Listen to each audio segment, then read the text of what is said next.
Senator Obama has been a member of the same church in Chicago for 20 years, where his pastor has been Reverend Jeremiah Wright, the man who performed the Obama's marriage ceremony, and the man Obama credits for the title of his book, The Audacity of Hope. Reverend Wright has built a large and loyal following at his church, the Trinity United Church of Christ, on Chicago's South Side. With a powerful voice and his strong words, Reverend Wright can be a mesmerizing presence. The angels in heaven were singing, God never fails.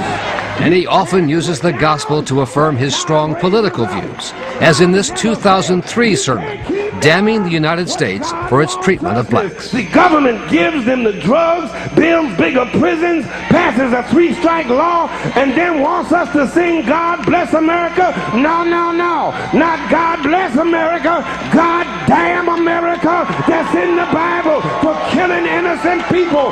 God damn America for treating us citizens as less than human. It's not known if Senator Obama was in the church on this day, but he has sought to play down Reverend Wright's overall approach.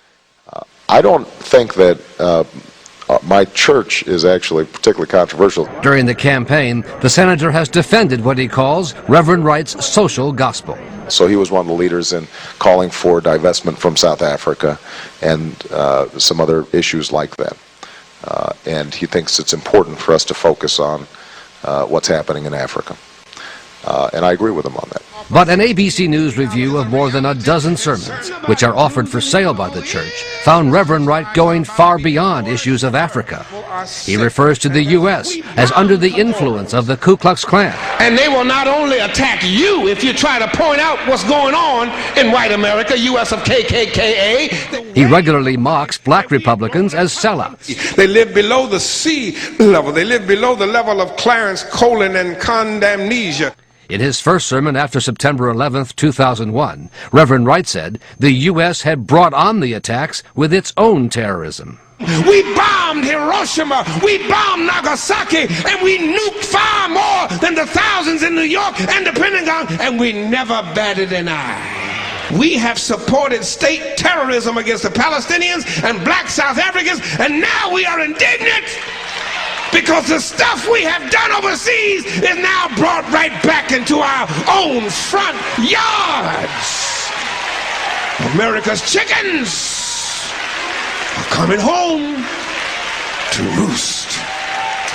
Reverend Wright retired last month, but members of the church say he left a lasting impression on them and Senator Obama.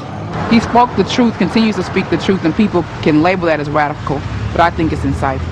No, I wouldn't call it radical. I'd call it being black in America. It's not radical. How radical is that?